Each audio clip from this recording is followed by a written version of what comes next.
Assalamualaikum warahmatullahi wabarakatuh. Kami dari kelompok 3 akan mempresentasikan mengenai akad dalam transaksi muamalah. Kelompok kami yang beranggotakan saya sendiri, Dea Pradita Malasari dengan NIM D100-2031, Adinda Messi Rahmadanti dengan NIM D100-2071, dan Elva Fitria An-Nabila dengan NIM D100-2076.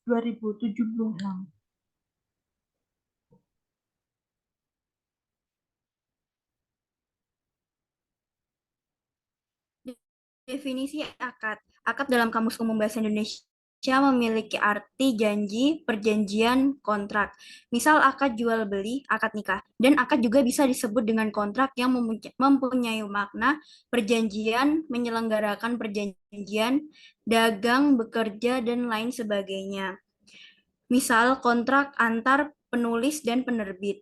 Dalam Kamus Lengkap Ekonomi ditetapkan bahwa kontrak merupakan suatu perjanjian legal yang bisa dikerjakan antara dua pihak atau lebih.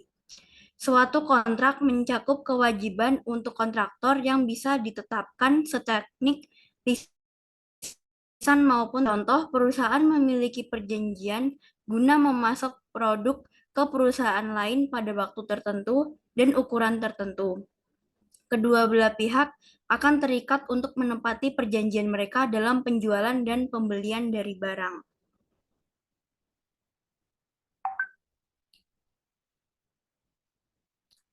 Prinsip-prinsip akad. Yang pertama, prinsip kebebasan berkontrak. Yang kedua, prinsip perjanjian itu mengikat. Yang ketiga, prinsip kesepakatan bersama. Yang keempat, prinsip ibadah. Yang kelima, prinsip keadilan dan keseimbangan prestasi. Yang keenam, prinsip kejujuran atau amanah.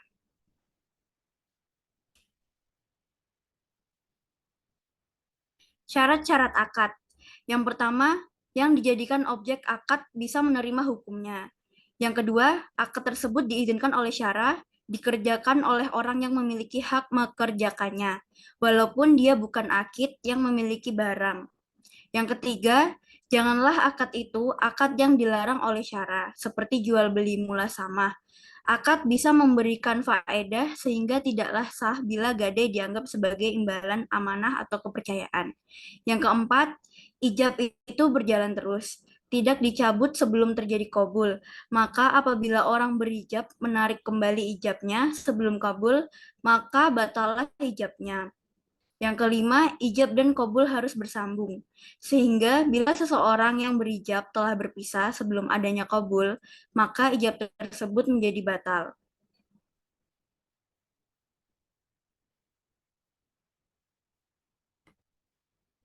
Selanjutnya, rukun-rukun akad. Yang pertama ada akid. Akid ialah orang yang berakad atau subjek akad. Dari setiap pihak terdiri atas salah satu orang dan terkadang pula terdiri dari beberapa orang. Yang kedua, makud alaih makud. Ialah benda-benda yang bakal diakadkan atau objek akad.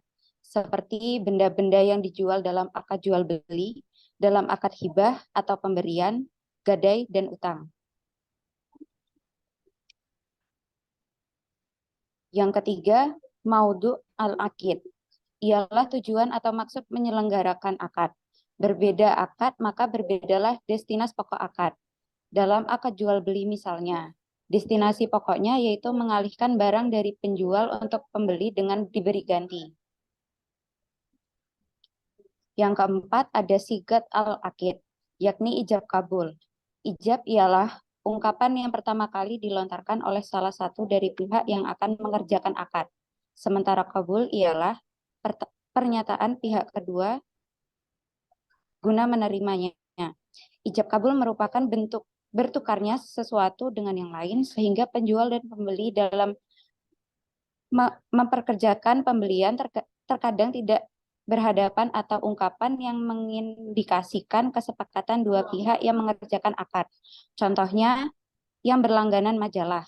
Pembeli mengirim uang lewat pos wesel dan pembeli menerima majalah itu dari kantor pos. Selanjutnya macam-macam akad.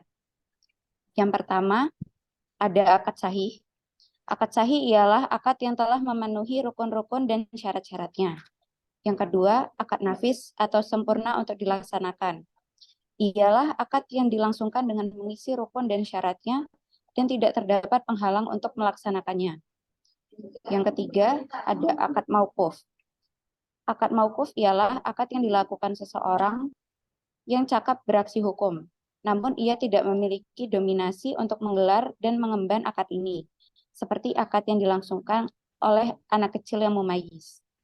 Yang terakhir, akad tidak sahih. Akad tidak sahih ialah akad yang terbisa kekurangan pada rukun atau syarat-syaratnya, sampai seluruh dampak hukum akad itu tidak berlaku dan tidak mengikat pihak-pihak yang berakad.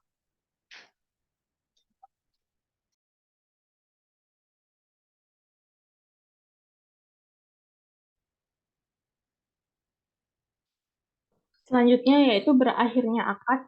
Yang pertama, berakhirnya masa berlaku akad tersebut apabila akad tersebut tidak mempunyai tenggang waktu. Yang kedua, dibatalkan oleh pihak-pihak yang berakad bila mana akad tersebut sifatnya tidak mengikat. Dan yang terakhir yaitu dalam akad sifatnya mengikat. Suatu akad bisa dianggap selesai jika A. Jual beli yang dilakukan fasad, seperti terbisa unsur-unsur tipuan salah satu rukun atau syaratnya tidak terpenuhi. B. Berlakunya khiyar syarat, aib, atau rukyat. C. Akad itu tidak dilakukan oleh salah satu pihak. Dan D. Salah satu pihak yang mengerjakan akad meninggal dunia.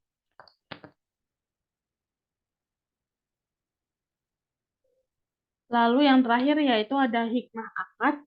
Akad dalam muamalah antar sesama insan tentu memiliki hikmah. Di antara hikmah diadakannya akad ialah sebagai berikut. Yang pertama, adanya ikatan yang powerful antara dua orang atau lebih di dalam transaksi atau mempunyai sesuatu. Yang kedua, tidak dapat sembarangan dalam membatalkan suatu ikatan perjanjian, sebab telah diatur oleh syar'i. Dan yang ketiga yaitu akad merupakan atau biasa disebut dengan payung hukum di dalam kepemilikan sesuatu sampai pihak lain tidak bisa menggugat atau memilikinya. Sekian presentasi dari kelompok kita. Mohon maaf jika ada salah kata. Wassalamualaikum warahmatullahi wabarakatuh.